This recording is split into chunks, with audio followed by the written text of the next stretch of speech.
right away. But that doesn't mean that you should just give up. It means that, okay, maybe this is not working now, but I'm going to try something that's going to help me recover. Okay? And I've been finding a lot of people on my Twitter. If you're on my Twitter, hello, we're going to be going over digestive health. This particular live class will be all about how to fix your chronic constipation. I have a lot of content to share with you guys. And first of all, I want to define what it is. Just what exactly is chronic constipation. Because a lot of you do not know.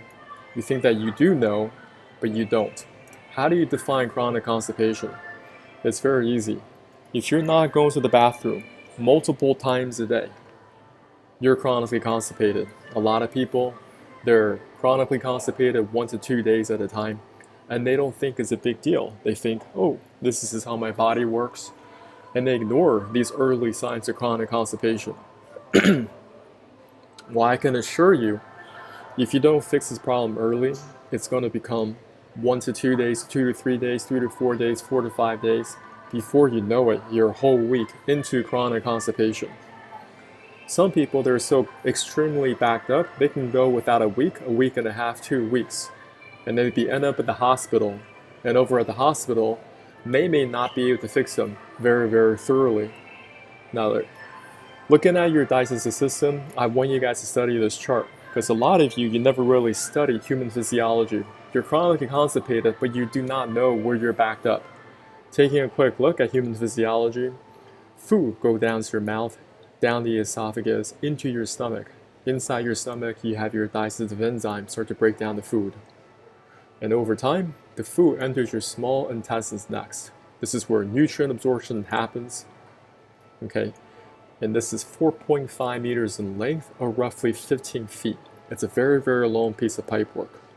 It also has a surface area of a football field. Later, food gets pushed into your large intestine. This is the ascending portion, transverse, followed by the descending portion of your colon. Your colon is another 1.5 meters in length, or 5 feet. The combined length of your small and large intestines is 20 feet, or 6 meters. It's extremely long. When you're looking at NBA basketball, if you ever play basketball, from the floor to the basketball rim, it's 10 feet off the floor, or 3 meters.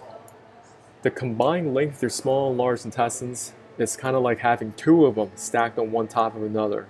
This combined height is the combined length of your small and large intestines. Through years of eating, you have a lot of trash material stuck inside this pipework right now. A lot of you do not know how to get this done, how to get the waste material out. Over here, this is the picture of your colon, okay? Ascending, transverse, and descent. When it comes to your digestive system, everybody's the same, categorically across the board. We're the same across the board when it comes to the digestive system. We all need to get this waste material out of our body regularly, daily. It's not something to be toyed with. Now, when they're chronically constipated, they're dealing with this. When your elimination is incomplete, residues of old feces can build up in layers on the walls of the colon. As they putrefy, they can cause health problems, pain, and discomfort. And that's what a lot of you is dealing with right now. You got a lot of old poop accumulating in your body, and you do not know how to resolve it. A much easier way to think about your digestive system is just using this little diagram. It's not an accurate diagram, but it's very easy for you to understand. When we're dealing with digestive problems, it's just a very long piece of pipework. Food enters your mouth, down the esophagus, into your stomach.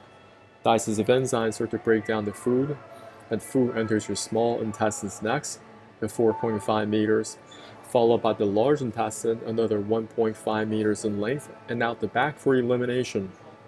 So this long pipework, through years of eating, all the fast food you've eaten, okay, all the trash you've eaten all over the years, all the barbecue cookouts, all the McDonald's, Burger King, Bojangles, and the KFC fried chicken, okay, going to the Costco, eating all them samples, frozen pizzas, cupcakes.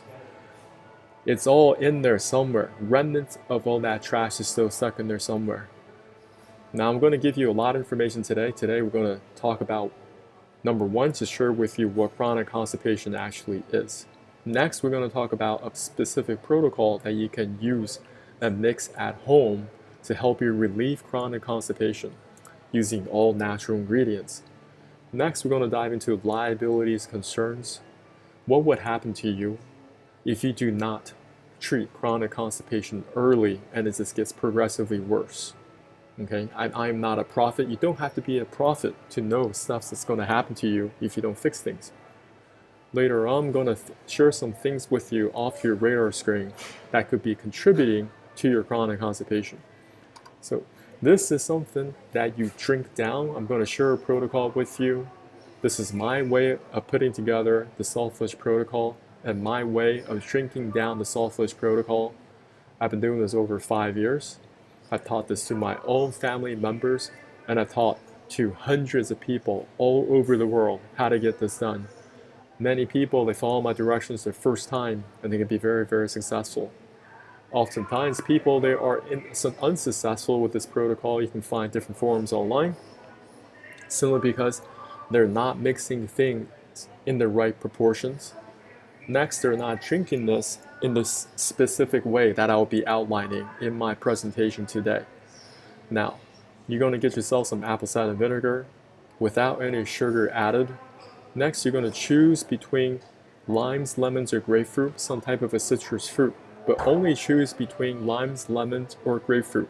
I highly recommend using grapefruit. Next, you're going to buy yourself some fine-grained pink salt. Fine-grained pink salt. If you do not like to use fine-grained pink salt, you can buy yourself some food-grade Epsom salt. Okay, you can go on Amazon, go buy yourself some food-grade Epsom salt or magnesium sulfate. A couple of other items I want you to get at the grocery store, so you guys just screenshot this. Get yourself a bottle of water that's just 2 liters in volume. 2 liters in volume, followed up by a metal mesh strainer.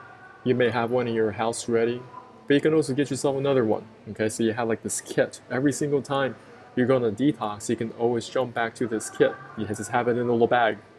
Okay, so you're not looking for these different items. You don't know where they are in your kitchen. It's a complete mess. Get yourself a single press squeezer. Next, get yourself another set of measuring spoons or measuring cups. They must say the amount of milliliters on them. This is the apple cider vinegar that I buy. You can go to Costco, get yourself a lot of pink salt. Now, you also want to buy yourself a stainless steel thermos. The volume of this thermos has a volume over 1 liter in volume. It's very important. Next, get yourself another stainless steel cup for your black coffee. Black coffee is prepared separately, but I want it prepared in a stainless steel cup. So over here, apple cider vinegar. Okay, limes, lemons, or grapefruit. Pink salt or food grade Epsom salt, not the one that you soak with your body, understand? And black coffee completely prepared separately.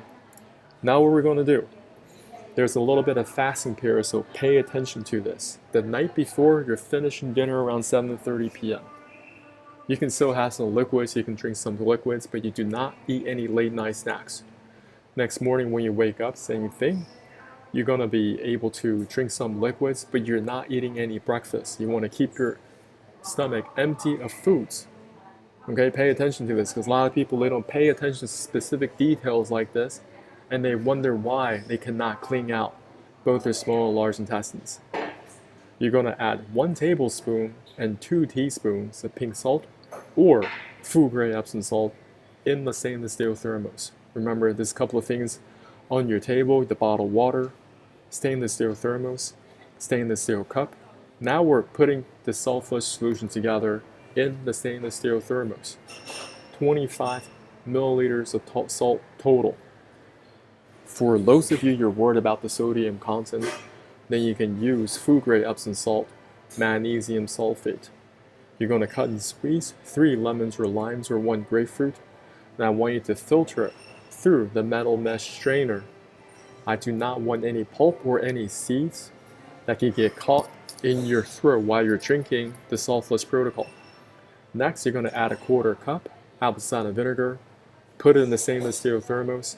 You can also put it through the metal mesh strainer if you like, because different apple cider vinegars that you buy, they may have sediments in them.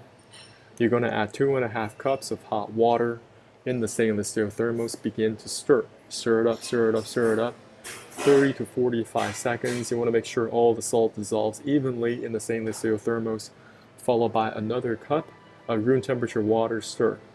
The temperature of this sulfurous solution is going to be quite warm to hot. It's not going to be burning your tongue, but there's going to be some temperature to this. You're not going to wait until the sulfurous completely cools down. The law of thermodynamics says hot expands, cold contracts. Right now, we're drinking the solution down in a specific way that's going to expand our pipe a little bit to begin doing this cleaning process. Just like during winter time, if you had to hand wash all your dishes with cold water, you're going to have a very difficult time. You're going to have to soak them in hot water and soap first, right? So it'll be easier time for you to actually clean out your dishes. Same thing over here. Now you have the sulfurous protocol prepared. I want to get into a very relaxed state. This is not a race. Many of y'all, you make the mistake of trying to drink this so quick and you throw up everything. Nobody told you this was a race. Now some people, they might read across my social media, they might find a lot of different testimonials and they want to achieve the same type of results. Detachment is such a key in this process. You're doing this process at the same time, you're kind of taking your mind off, be detached to the outcome. Because you want to listen to some classical music first and do some deep breathing exercises even before start drinking this protocol, and let your stomach rise up and down. You always want to return to the center where you're breathing through your nose, okay, and feeling your stomach expand, creating a very safe environment. Now I'm going to show you how to drink this down in a very, very specific way. Take very good notes. Over here you have your water. You're going to take a tiny sip of this water, hold it in your mouth. You're going to take a slightly bigger gulp of the sulfurous solution, drink it down, okay? Then you're going to take a tiny sip of this black coffee to reward yourself. It's a familiar taste. Because when you first start drinking this, you're not going to like it. It's going to taste very, very unfamiliar. And another thing that you can buy is a stainless steel straw. If you buy a stainless steel straw and just drink using the stainless steel straw, you will have a much easier time. Now that I've done this so many times, it doesn't bother me anymore. But in initial stages, this is what we're going to do. Take a tiny sip of this water, hold it in your mouth. Just a tiny sip. I'm not asking you to take huge gulps of this, no. Next, we're going to take a bigger gulp of the sulfurous solution, putting it down. This is the solution that's going to go inside your stomach and begin to clean out both the small and large intestines combined. Then we're going to sip on a little bit of black coffee to reward ourselves. Okay, this is a familiar taste. We're going to go through this steps 1 through 3 again and again. You guys can screenshot this, sip on the bottle of water, hold it in your mouth, take a bigger gulp of the sulfurous solution, drinking it down, sipping on black coffee, optional. A lot of you may be joining my call right now, you can see, which is using all natural ingredients. You can substitute the pink salt with food grade Epsom salt. And I'm gonna go live on my Instagram real quick. Just give me a second. Yeah, the benefit of you being on this call, you can actually ask me a question. So I see over 10 people on my Twitter, and also I got 1 person on my YouTube right now. You guys can ask me questions. I may not get to it right away, but I'll get to it eventually. And this call is recorded, so you guys can always watch it later. Now, coming back to the presentation, you're going to take 45 minutes, you can take an hour, take an hour and a half drinking the sulfurous protocol. It's not a race. Now the goal is to put down the sulfurous solution first. So you're taking a tiny sip, taking a bigger gulp, taking a tiny sip. It's repeating steps 1 through 3 until you finish the sulfurous solution first, putting that into your stomach in a very relaxed environment so your body feels safe about the whole process. As you're drinking this, it's coming down the esophagus into your stomach, right? And as you're becoming more and more relaxed, something over here, this is called a pyloric sphincter, is going to open up, which will allow the self-flush solution to bypass through into your small intestines to begin cleaning out this 4.5 meters of junk that's also accumulated inside the small intestines. Nobody really considers how to clean the small intestines. The small intestines is much, much longer than your large intestine, your colon. It is 3 times longer. So this is important to clean out the colon in addition to your small intestines. Now over time, the self-flush solution is going to work its way through this 4.5 meters, and you may not feel that laxative effect or going to the bathroom feeling right away, because it's a lot of pipe work it has to work through. But eventually it's going to be push all that waste material in the large intestine, and that's where you have that feeling, that unction to use the bathroom. You're like, okay, I need to use the bathroom. You're never forcing yourself on the toilet, you guys understand. You're just sitting on the toilet, and if it's not coming out, you can just get back up again. You can do some light stretching, okay? You can do some small walks around the house. You may burp along the process, that's perfectly fine. You may feel some movement around your stomach, that's perfectly fine. That's just the self-flush working its way through. But eventually, you're going to have some bowel movements coming through. First of all, you're going to get the solids coming out. The solids that's been accumulated inside your colon for a very, very long time. It's going to first get all this waste material out, okay? First in, first out. All the food that's been trapped inside the colon is going to first go out, so they're going to be solids. And you're going to go to the bathroom many, many times, okay? You're going to be flushing the toilet many, many times. And eventually it's going to transition over to soft poop, okay? It's going to become softer and softer and softer. Because we've been drinking this solution down. The self-flush protocol is roughly around 1 liter in volume. Okay, so there's a lot of liquids that's going through your system, softening things up. Next, it's going to transition over to really, really soft poop. And finally, it's going to become like torn brown water, lots of it. Now pay attention, when this happens, when you're over here, and you're transitioning from here to here, you still have plenty of water here in this bottled water. Okay, you're going to be run to the bathroom so many times, so I cannot have you use any objects that can shatter, such as glass or ceramic. That's stupid. If you go to the bathroom and you're rushing to the bathroom, you may be knocking things over, and now there's glass all over the floor. The floor's completely wet. You're going to slip and fall and cut yourself, and you got glass all over your body. Don't do that. Over here, you're going to pound on this water safely. You're going to drink this, at the same time, you're going to exhale the air through the nose. So you're not putting down both the water and air. You're adding more water pressure at the very beginning of your intestines, of your digestive system, pushing this water down, and it's adding water to flush out even more debris from both the small and large intestines, which will be creating a diarrhea tsunami. Do you guys understand? It's going to create this. A lot of people, they do not believe me when I tell them this is what's going to happen. But I make it a believer out of them. They've learned to follow my directions to a T. Now, I've done this hundreds and hundreds of times, and I've taught hundreds of people all over the world, and I tell them exactly the same thing. And one thing I love about human physiology, when it comes to the digestive system, we're categorically the same. It doesn't matter what your religious background is, political beliefs, none of that nonsense. We're categorically the same. Some people, they may have longer digestive systems because some people, they are very tall, and some people are very short. But we're all dealing with the same problem. We all have chronic constipation, many of us around the world have chronic constipation. How do you define chronic constipation? If you're not going to the bathroom every single day, multiple times a day, you have chronic constipation. Now, when you're sitting on the toilet, I highly recommend you guys also getting some type of a stool. Now, you can get yourself a squatty potty or get yourself a sturdy box. Just make sure it's safe. You can put your feet on top of it, which will provide a squatting position. This is going to mirror the angle and efficiency of natural squatting while allowing for the luxury and comfort of your own toilet. Now, another thing that you can do, you can also lift up the toilet seat. The toilet seat is useless, you guys understand?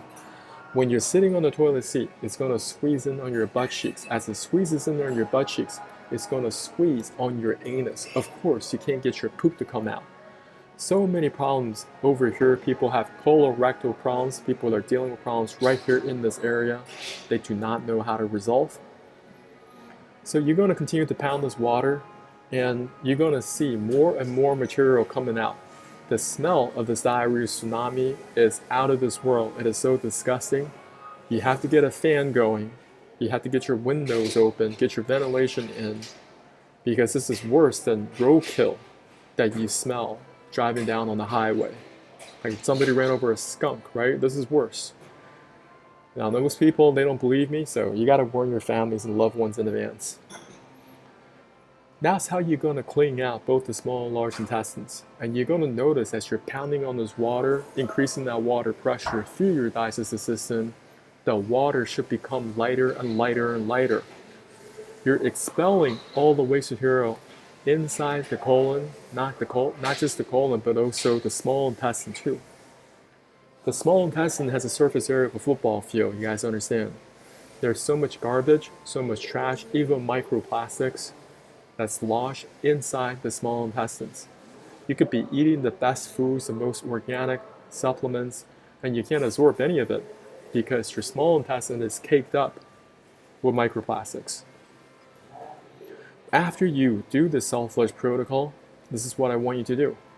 I want you guys to take some probiotics, okay? It's important to recoat back up your stomach, your small intestine, and your colon with probiotics.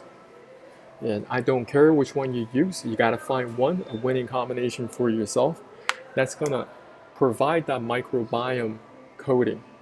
Many people, you guys are taking so many antibiotics. Let me tell you, that's gonna give you so many problems down the line. You need probiotics. This is how you're gonna begin to recover and look up different probiotic foods that you can consume on a regular basis to recoat back up the microbiome. I also want you to take electrolytes, okay? The favorite go-tos that I have is watermelons, coconut water, and you can also sprinkle in a little bit of fine grain pink salt to replenish your electrolytes. It's very important because when you're doing this protocol, you're also adding in a lot of water. A lot of electrolytes will get flushed out of your system, okay? And just replenish up watermelon juice, coconut water, okay, a little bit of pink salt. Now you can also get this primal hydration. I never tried them. You guys can look into them, but I do not recommend drinking Gatorade because Gatorade is so much. You have to make your own Gatorade. So look up recipes online where you can make your own Gatorade. That's going to taste just as good. Let me tell you what. If you use watermelon juice and then you added the coconut water, and then you sprinkle in a little bit of pink salt and you shake that up and drink it, let me tell you, it's fantastic. Now for some of you, you're also dealing with some type of SIBO situation, bacterial overgrowth.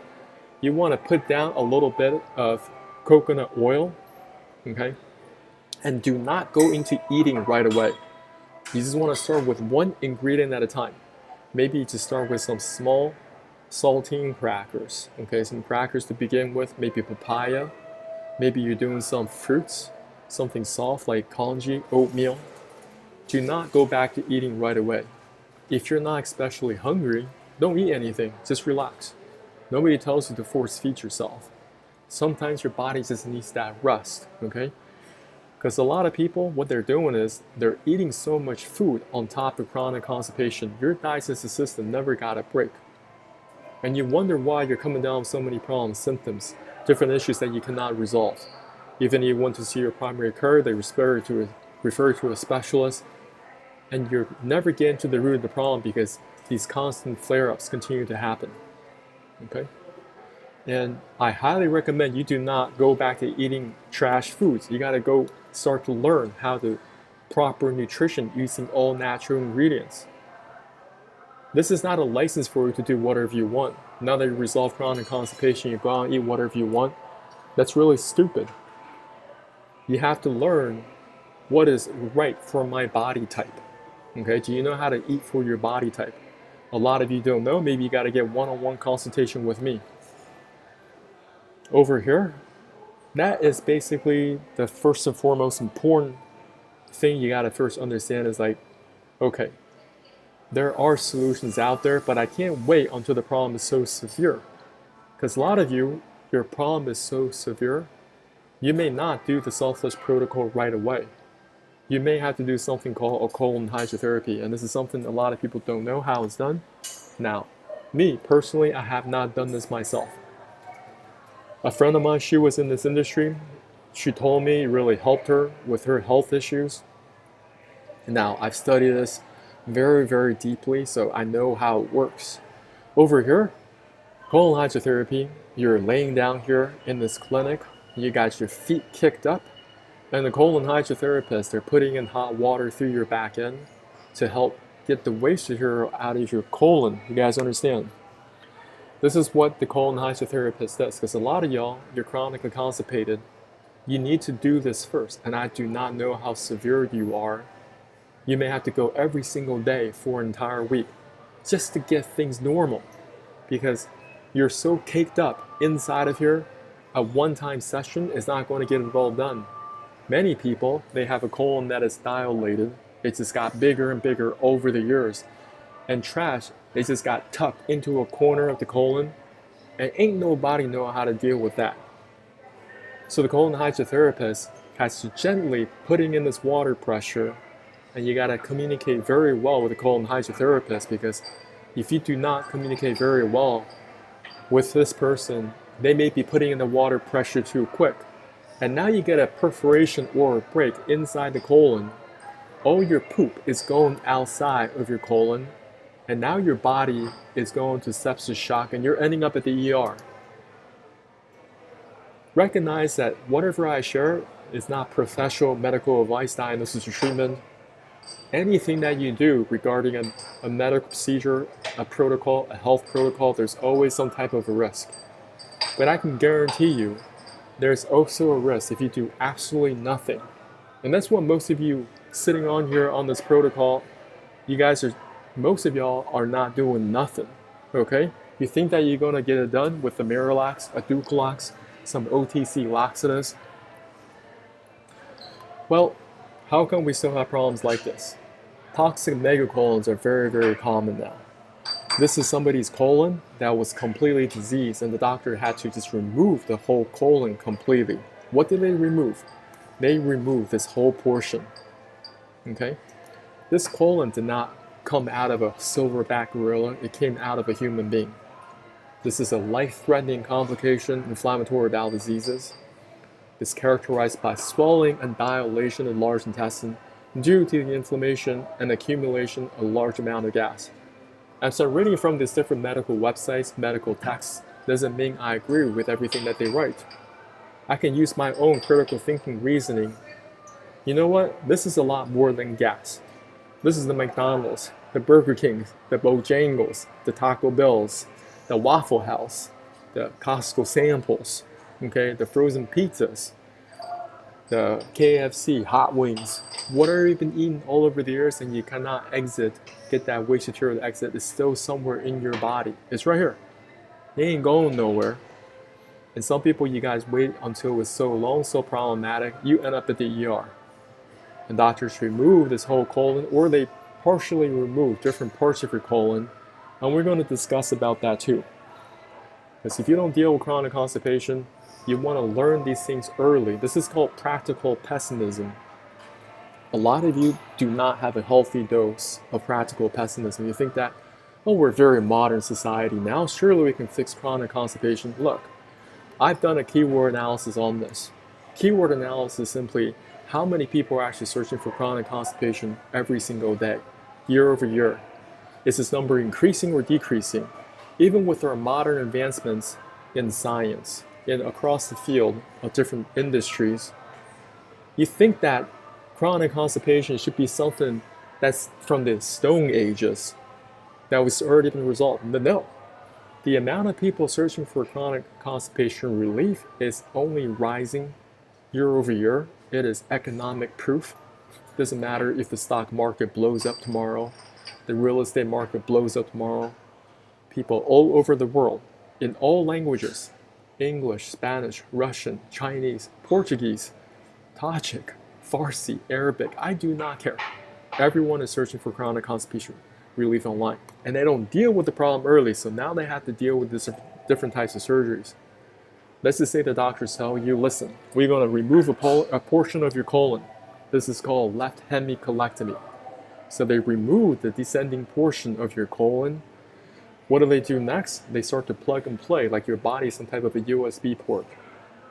Here we go, I'm going to re-plug back the remaining sections. Over here, this is a colostomy.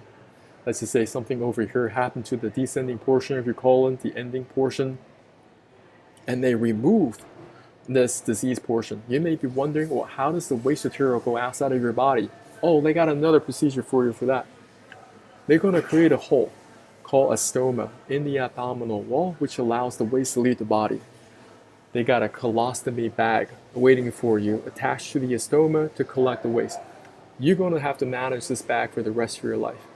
You think that, oh, this can never happen to me. I want you to go take a tour at your local ICU. Go talk to your friends that are in nursing.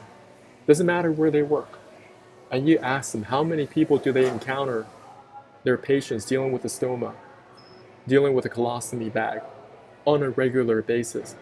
And they can give you some age ranges in between. Is this only happening to elderly people, or is this happening to people in their 20s and 30s? Pay attention. Over here, this is another medical procedure. Let's just say the ascending portion of your colon was diseased, so the doctors decide to remove it completely. This is called right hemicolectomy. They remove this section, but you may be wondering, oh, what happens to the small intestines now? Over here, this section is where the small intestines gets plugged in to your colon. Over here, this is the appendix. Now, what they do is to remove this portion, and they just do once more plug and play. The small intestines gets attached to the remaining sections of the colon, kind of get the process in. Now, over here, this is called ileoanal anastomosis. This is a complete removal of your colon. So you may be wondering, how does this person actually use the bathroom going forward? Oh, they got this procedure where they use the remaining section of your small intestine to create a pouch around your anus. This allows you to expel waste normally, although you'll likely have several watery bowel movements daily. You guys understand? This is what we're dealing with now. The more you can recognize these problems down the line, if you do not fix a slight form of chronic constipation, you're going to go down on this path. This is the kind of people I deal with, okay? And I have calls with these people. So that's why I want to share this information for those of y'all you're only mildly constipated. Over here, somebody, their colon is completely displaced. This lady was only 23 years old in Taiwan, where I live. Doctors found out her colon severely displaced. What does a displaced colon mean? It has distorted. First, it dilated. It begins to take a different form, okay? Your colon, your natural colon, should have this shape. It should have the ascending transverse and finally down.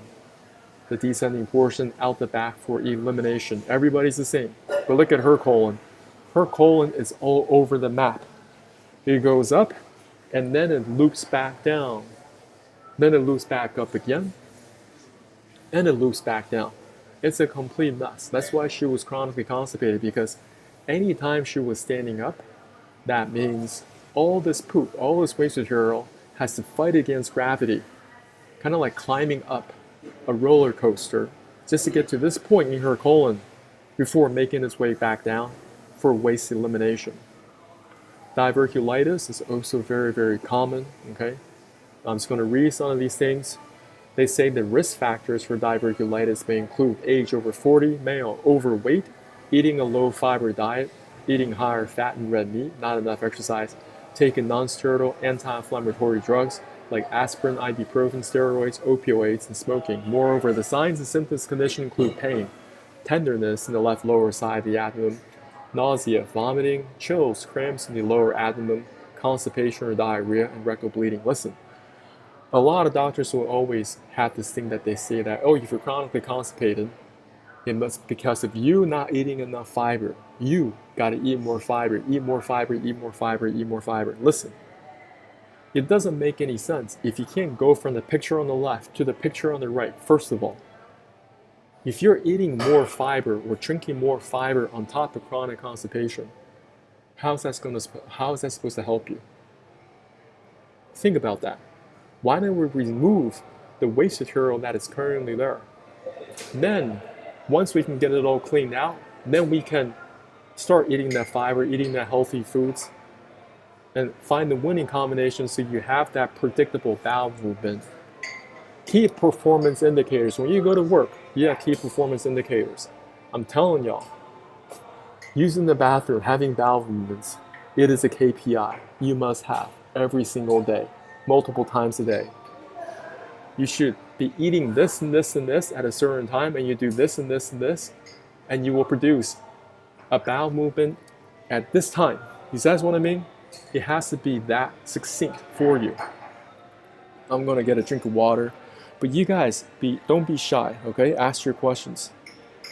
We got a lot of people on my Twitter. At least I think that's what people are here for. If you're on my Twitter, just ask your questions if you have any questions. I want to take a small little break.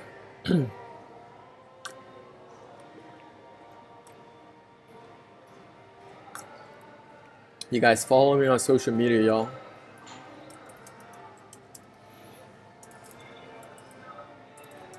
You can ask your questions. And the best places to find me is probably just on YouTube and also Instagram. Be very helpful for you to just find me on there.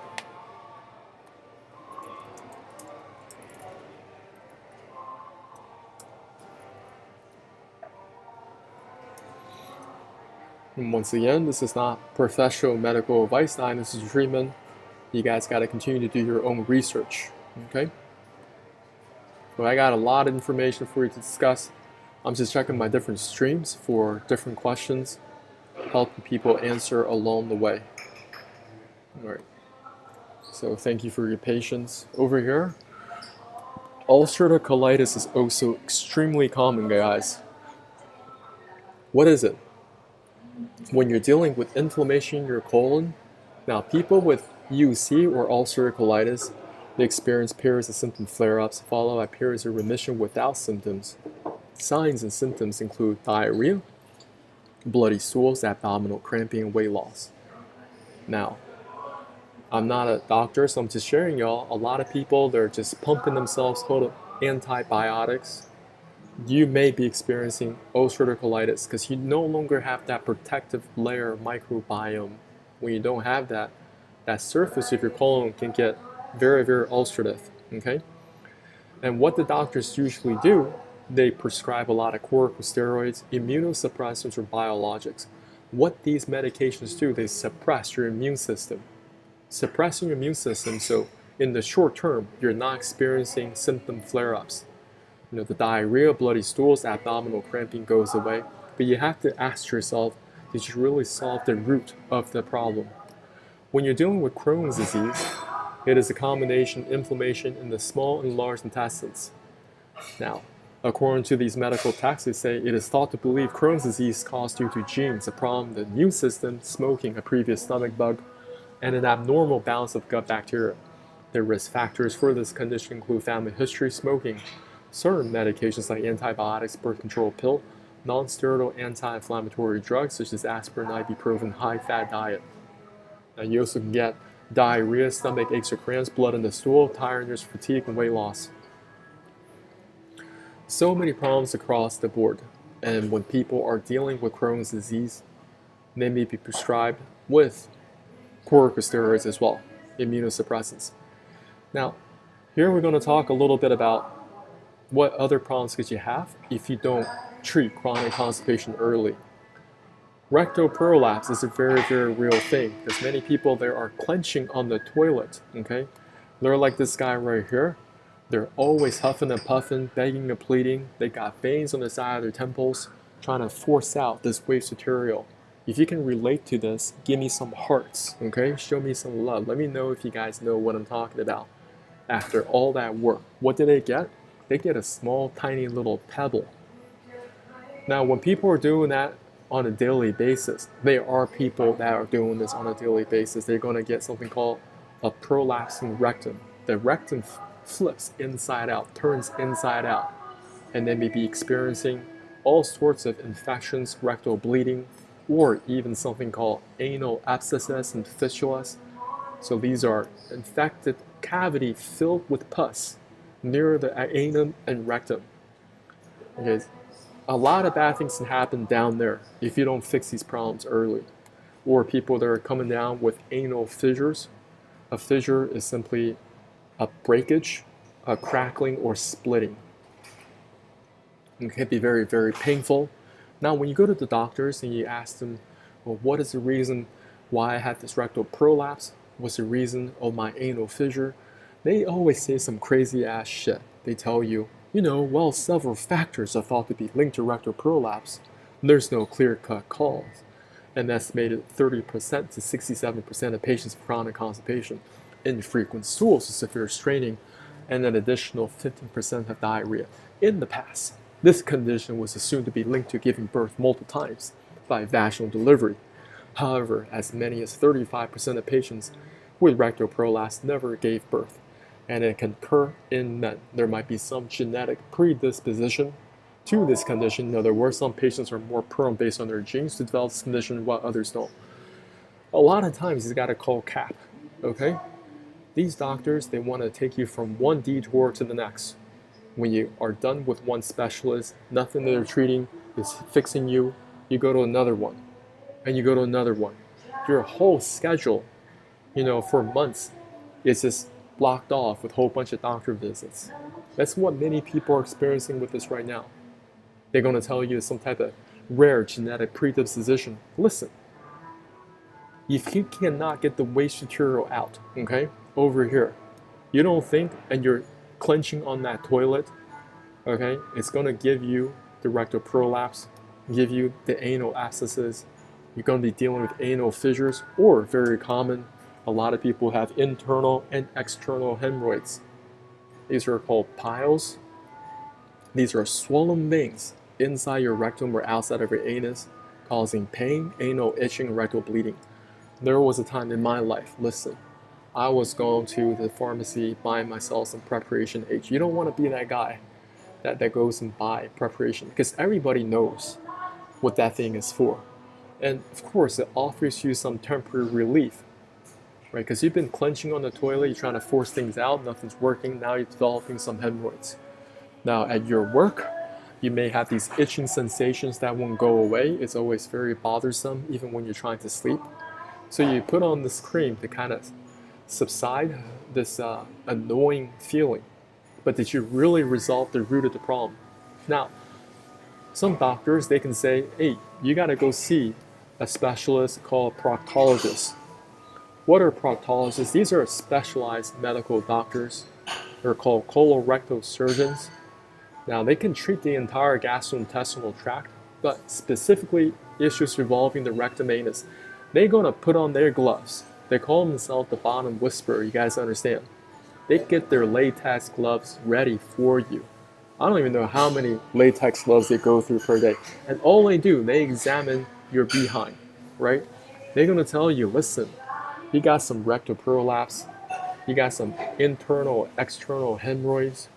Okay, we got a couple of anal fissures. But don't worry, I have a lot of different medical procedures that can help you get these things resolved. Okay, what do you mean going to get it resolved? They're going to do some things to patch it up. Okay, they can get the swelling to go away. They can somehow tuck back in your anal prolapse. But listen, have you really resolved the root of the problem? If you're still dealing with chronic constipation, don't you think you're going to be this person sitting on the toilet again with the veins popping out the side of your temples? And as a result of doing so, you're going to develop new rectal prolapse. You're going to develop new anal abscesses. You're going to develop new anal fissures. You're going to develop new hemorrhoids. Whatever problem you're solving today, always ask yourself, am I just treating the symptoms or am I getting to the root cause? If I treat the root cause, which is getting my body cleaned up on a regular basis, I still do this protocol once a week. How often do you brush your teeth? Every single day, right? But you got to find a routine that can clean out yourself, your small and large intestines combined on a regular basis. Putting in natural foods, healthy foods that can actually fuel your cells. Your human body is a collection of cells and systems. Go buy yourself some books on human physiology. Go to your local library to check out some books. Okay, you can learn so much and really see the magnificence in everyone. Because once you see, wow, we're actually we're the same on the inside. Okay, human beings, male and female, reproductive systems, okay? Then you're just dealing with all these different types of systems, and they're the same. They're the same. So don't get played by the media, okay? Don't be fooled by the radio, the TV, or the magazine. So how's everybody doing? Hope you guys are enjoying this presentation. Do you guys have any questions for me? Don't be shy. I got 12 people on my Twitter. Is that even true? I have never seen people leave any comments, nothing on my page. You know, I don't know what you guys are up to. Over here, I'm going to give you guys some practical pessimism, and I apologize in advance because I do share these different screenshots from different Facebook forums. Now, I kept their names anonymous, but I want to share that these problems are not rare. They're very, very common, okay? Listen, if you don't fix these problems early, you're going to be like this anonymous member. I'm impacted. All home remedies, OTC, laxatives, enemas, dietary changes, additions, nutritional oils quit working last month all of a sudden. The ER couldn't reach it, and their enemas didn't work. The highest doses of Linzess does nothing, and the Miralax colonoscopy prep's giving me overflow diarrhea. Small bits are coming off the impaction, probably from the hospital, enemas got Saturday. What else can I do? I feel like the impaction is just way too big to get out, and it seems like nothing is softening it enough. What a nightmare, you guys. Over here. Hello, I've been struggling with severe chronic constipation a couple years now, and it's only gotten worse over the last 6 months or so. I've been prescribed Trulance and Linzess, highest doses for both, and neither of those medications are working very well for me at this point. I can pass a little bit of stool, but not much, so I'm constantly extremely backed up. I have to spend about half my waking hours lying down because I'm so bloated and nauseous and often in pain. As far as OTC laxatives, nothing really works there either. Dulcolax, enema, suppository, magnesium citrate, nothing works. I was supposed to have a colonoscopy today, but can keep the bowel prep down. The procedure has been rescheduled for a month from now. One of the nurses at my GI office prescribed a pill-based cleanse. The pill is called Sutab, and I was warned ahead of time that patients often have trouble completely emptying their bowels with this pill. So given my struggles, I'm doubtful that this will actually work for me. Here's my question. Has anyone here gone to the point where nothing works, meds or OTC laxatives, and had to have some sort of in-office medical procedure done? I'm so sick and so miserable. What about professional colonics? I'm not even sure how those work. Anyone has any advice or experience with this, I'll be very grateful if you could share with me what you ended up doing, what the outcome was like. Thank you. So for this person, you can see she's already gone down, or he's already gone down to see all these different specialists. Nothing is working for this person. Even the highest dosage of these prescription strength laxatives, they stop working. And that's what many of y'all are dealing with right now. You play around thinking, oh, it's no big deal, this is how my body works. Fuck around and find out. So what else do we have here? What's the longest you've gone without poop? 4 weeks was hell. I was throwing up feces, unblocked myself suppository eventually. Look at it. Has anyone vomited fecal matter because it couldn't go down? What did you need to do about it? I want you guys to research something called feculent vomiting, which can possibly take place in your life. if you let this chronic constipation just to kind of linger for days at a time. This is a mechanical intestinal obstruction. What happens is, okay, you're eating food on top of chronic constipation, all right? The large intestines already expanded to a point where they can no longer expand. But you're still eating, still hungry, so you're eating all this food down. So where does the waste material go? Now that it has to get all backed up in the small intestines, right? All that waste material begins harden. Well, eventually you're going to get so backed up, all that poop, all the food eaten is going to turn into poop. It's going to work its way back through this other pipe, through your own pipe. And this is reverse peristalsis, and you're going to throw up your own poop because it cannot exit out of here. It has to exit either with a perforation in your colon or in the small intestines, or it's going to just exit through your own mouth. That's what's going to happen. So a lot of y'all don't look into this until the problem is too late. So that's why I'll share this with y'all to give you a healthy dose of cure. I'm going to give you a continued healthy dose of cure because a lot of you may be wondering what is obstructing all that waste material from going out, even with all the medical advancements of prescription strength laxatives. Have any of y'all looked into internal parasites? Internal parasites are very, very common, not just in third world countries. That's what they want you to believe. They think that if you live in Switzerland, if you live in Germany, Canada, the United States, you're somehow immune or you're devoid of internal parasites. Wrong. Whole Foods market. People are finding worms in their Whole Food market salmon. Okay? That's how common they are. Or if they go to Costco. There are many parasites all over the world. There are entire museums dedicated to parasitology. This one in Japan, they got a parasite museum, 60,000 specimens. According to my research, there's about more than 100 different species of internal parasites that can attack the human being. The United States also has a national parasite collection, has a collection over 100,000. You guys look these up. Today I'm going to go through some full-blown organisms. We got the liver fluke, pinworms, tapeworms, roundworms. Maybe you heard about them when you were little. You think that somehow they disappear when you get older. No. They're still around. They know how to do two things very well. They know how to survive and replicate inside of you, using your body as fuel while they survive and replicate. Let me drink of water real quick.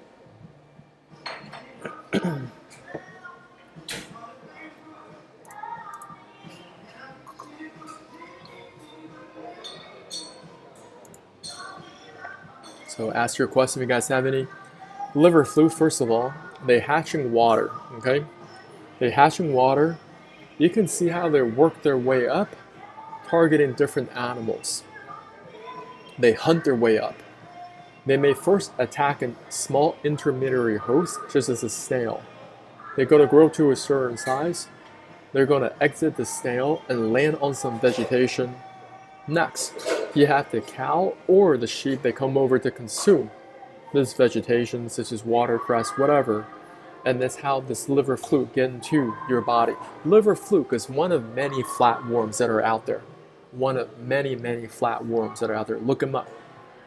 Doesn't matter where you live. You could be in Idaho, you could be in South Dakota, you're in Colorado, you're a rancher, you're raising sheep and cattle in Australia, New Zealand. Every single year, ask those ranchers, they have to deal with this.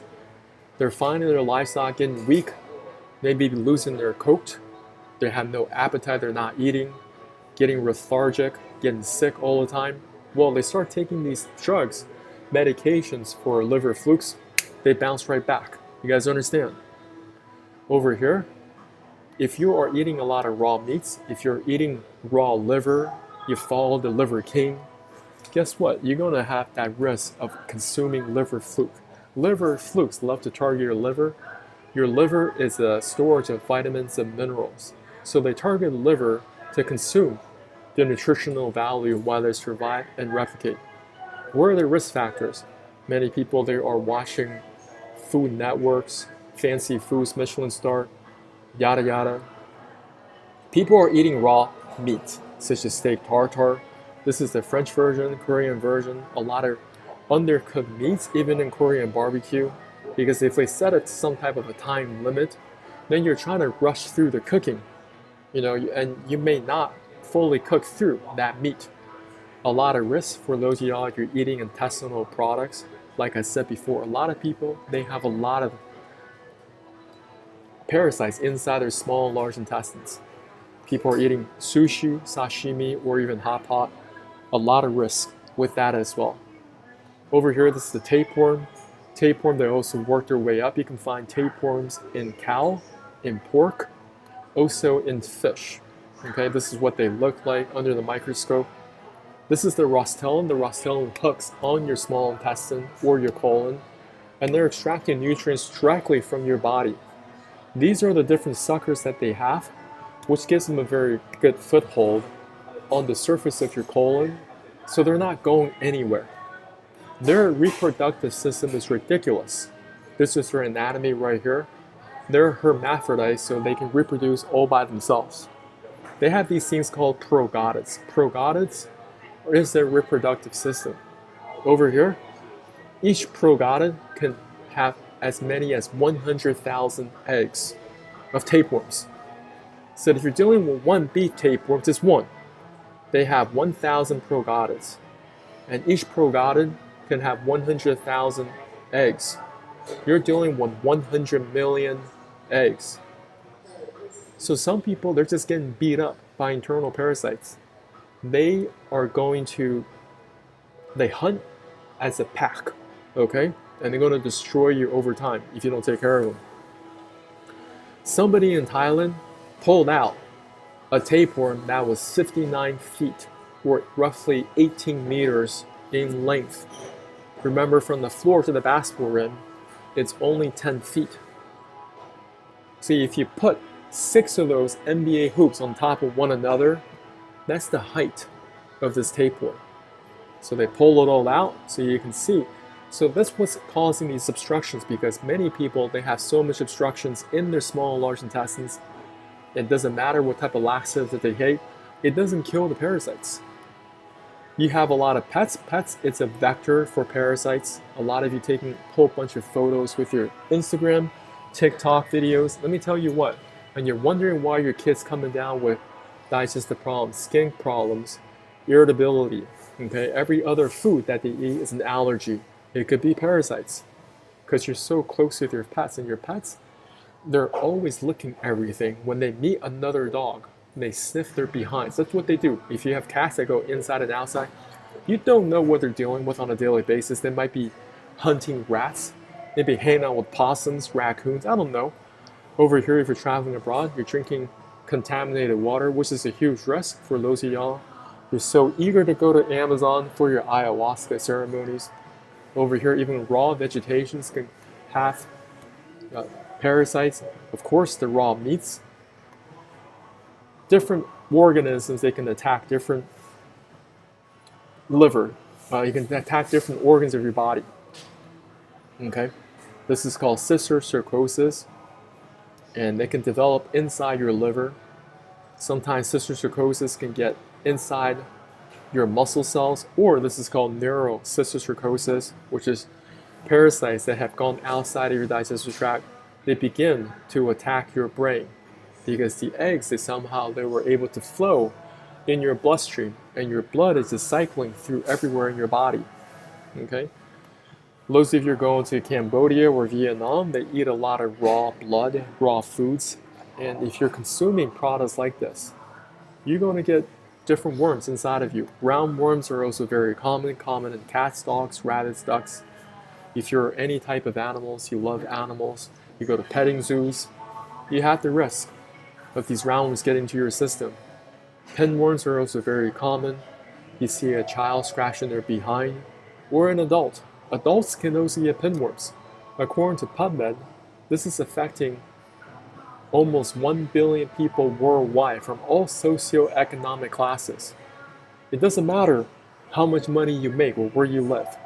You can get pinworms. Same thing with roundworms. Roundworms, estimated 800 to 1.2 billion people worldwide are infected. with this thing called ascaris or roundworms. Okay? Over here, somebody had to get all these roundworms pulled out of their colon because it has so many. And they wonder why they have all these different digestive issues, or they have chronic constipation. They just have an extremely bloated stomach. Their waste material is not exiting. Parasites, they love and thrive in a dirty ass environment, such as chronic constipation. Just like if I got cockroaches in my house, I don't blame the cockroach, I blame myself for not cleaning my house. To a point, I clean it up to such an extent, they have nothing for them to come for. You understand? Because see, when you leave a house a mess, you have all this trash just laying around. You wonder why cockroaches are coming in, you wonder why the ants are coming in, and you leave that garbage long enough, you wonder why the rats are coming in. Because you leave stuff for them to eat. Now, if you were to go from this situation, the picture on the left to the picture on the right, you're going to have a much easier time dealing with internal parasites. You're going to flush them out on a regular basis. Not only that, you're going to learn about different herbs and different medications that could be very helpful for you in treating internal parasites, such as clove bud. Over here we have wormwood, another traditional herbal medicine to treat different parasitic infections. This is mebendazole, vermox. Could be treating roundworms, whipworms, pinworms, and hookworms. Of course, this is not professional medical advice. This is an OTC medication. It's been around 40 plus years. But you still got to work with your doctor, integrated medicine, naturopathic doctor. That's got the experience of working with, dealing with internal parasites. Because a lot of people, even doctors, when you tell them about internal parasites, they will laugh in your face. They will tell you, oh, stop watching or reading different articles online. They will begin to gaslight the crap out of you because they don't even study this unless you're dealing with a gastro doctor that has experience dealing with internal parasites. Okay, you're always going to be on a detour. Over here, you have different tincture forms in black walnut, wormwood tinctures. This is also mebendazole, sold in Asia. For your dogs, you got to get some type of work with your veterinarian. This is Panicure C, fenbenzidole. For your cats, we are dealing with Frontline or Advocate. Work with your vets, right? Now, today I've only talked about full-blown organisms. There's so many different parasites that are beyond your scope of awareness. Why don't you spend the time learning about a new parasite every single day for the next 60 days? Start beginning at the top with just full-blown organisms. Then you're going to work your way down to single-cell protozoans. For example, malaria is a form of parasite. They're very, very small parasites that can attack your red blood cells and different cells in your body. Now, for those of y'all, you're taking corticosteroids, good luck, because you do have an immune system. White blood cells, monocytes, eosinophil, basophil, neutrophil, lymphocytes. If you're taking a whole bunch of corticosteroids, you're going to have a tough time because you're telling your white blood cells not going to work. Now, in the presence of white blood cells, they can actually take care and get rid of internal parasites. But if you're taking corticosteroids, now you're given the environment where there's basically no police. They continue to survive and replicate inside of you. Of course, don't take this as professional medical advice diagnosis treatment. You gotta understand and learn about these different herbs, okay, different OTC medications. Work with your doctors for prescription strength medications, different ones that are out there that can truly treat you. Now, there's also the thing about taking this different type of tests for parasites. My intuition just tells me that they want a lot of false negatives. They do not want you to think you have a parasite problem. So if you want some accurate testing, you may have to go outside of the country or ship your sample to somewhere in Asia. Because over here, I still think that we properly test parasitic infections much better than the West. That's all I'm saying. Do you guys have any questions for me? Don't be shy.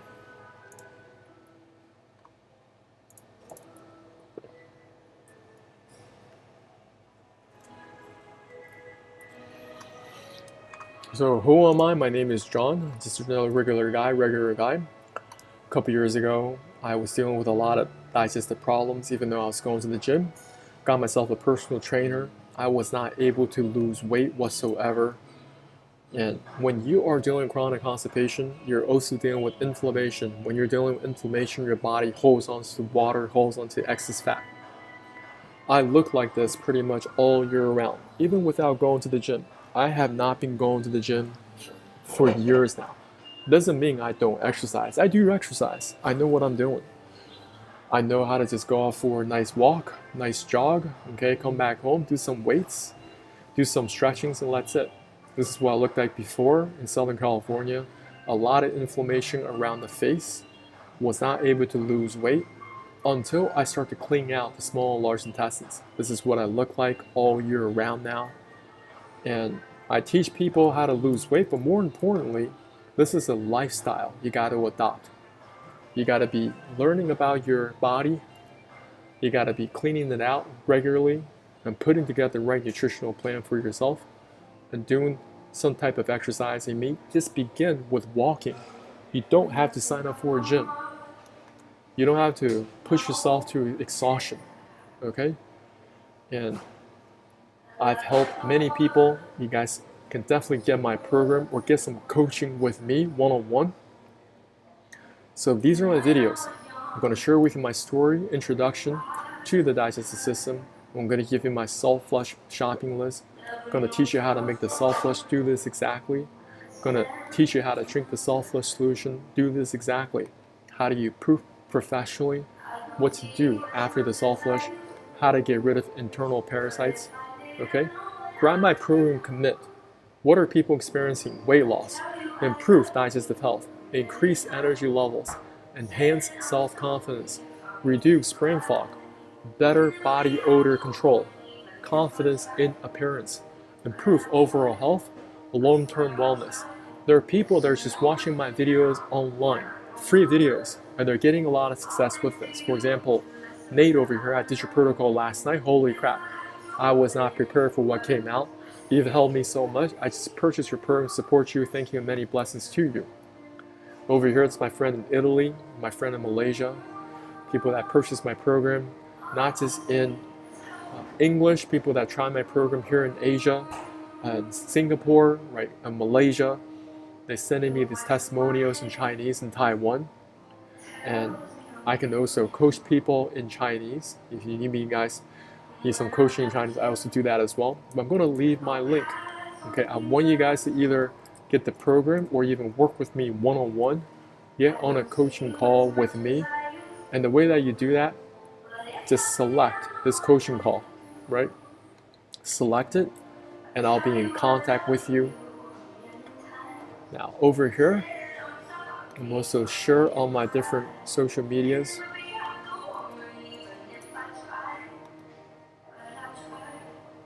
So I want you guys to invest in yourself, okay? The problem is that a lot of people, they're finding free videos online, but they don't put any actions towards them. They just let it sit because they think that there's no value because it's free. I'm telling you guys, the more that you invest in yourself, the better. Okay, because you actually will take action and consistent action across the board. I also offer more in-depth one-on-one coaching, right? There's so many things because everyone's a little bit different. I don't know where you are on your recovery journey. Some people, you're dealing with chronic constipation. Some people, you're the next level up. You want to deal with internal parasites but don't know where to begin. Some people, you want to eliminate gallstones out of your gallbladder. There's so many things, guys. There's so many things ahead I can teach y'all. How do you get the gallstones out of the gallbladder? Many people, they don't know how. Now they have an enlarged gallbladder and they have to do the surgery where they remove the gallbladder. Now, if you can enhance the gallbladder health, you're going to enhance your liver health. And in addition, later on, if you guys are interested, I also know how to get the kidney stones out of the body naturally using all natural ingredients. Think of your different body parts. You want to just be targeting them and cleaning out one at a time. Have that dedication and focus And many of you, this is where you got to begin. You have to clean out first the small and large intestines. And later on, you work your way into getting rid of your internal parasites. I do not recommend you guys go to doing this right away without first completing this step, which is cleaning out the small and large intestines combined on a regular basis. If you can complete that task, then later on when you take these different OTC medications or herbal blends, you have the confidence of flushing out the dead parasites. Do you guys understand what I'm trying to say? It's that important for you guys to understand and also have a plan in for you, okay? So I want to leave the rest of this presentation just for discussions. If you guys have any questions, put them in the comments. Don't be shy, okay? Just another regular guy, just like y'all. And I want you guys to continue to learn, continue to apply, right? And this call is definitely recorded, so you guys can rewatch what I've shared. But I want to ask,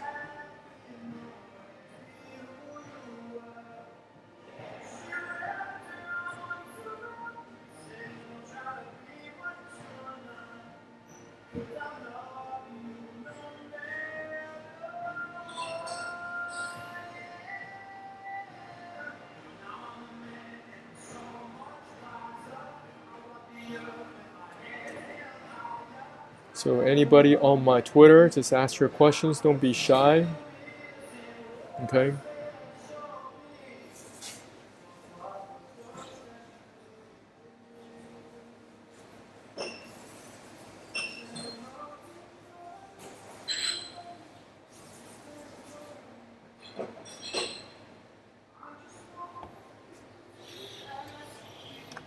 Does anybody else have any questions? Okay, I shared a lot of information today, and that's why it's going to take you some time to break it down and go over these videos again and again, and also consider working with me, okay? Either getting my program that you can just go through by yourself. You can get on a coaching call with me, and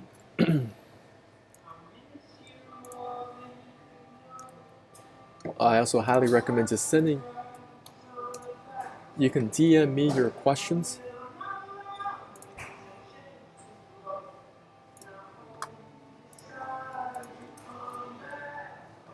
Send me a DM on Instagram, okay?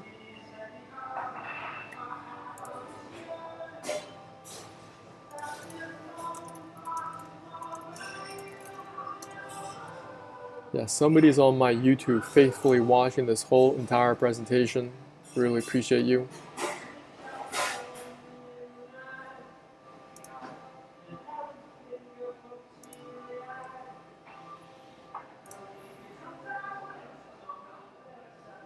If you guys do not have any questions, I will be closing up this call.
All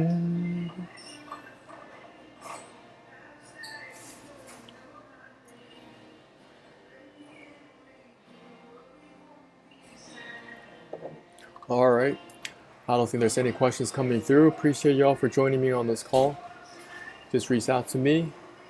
You can leave comments below on this under this video, and I can address it in the next video. Reach out to me on Instagram if you want to send me a DM directly. Go back and forth on there. Have an amazing rest of your week, and I will talk to you soon.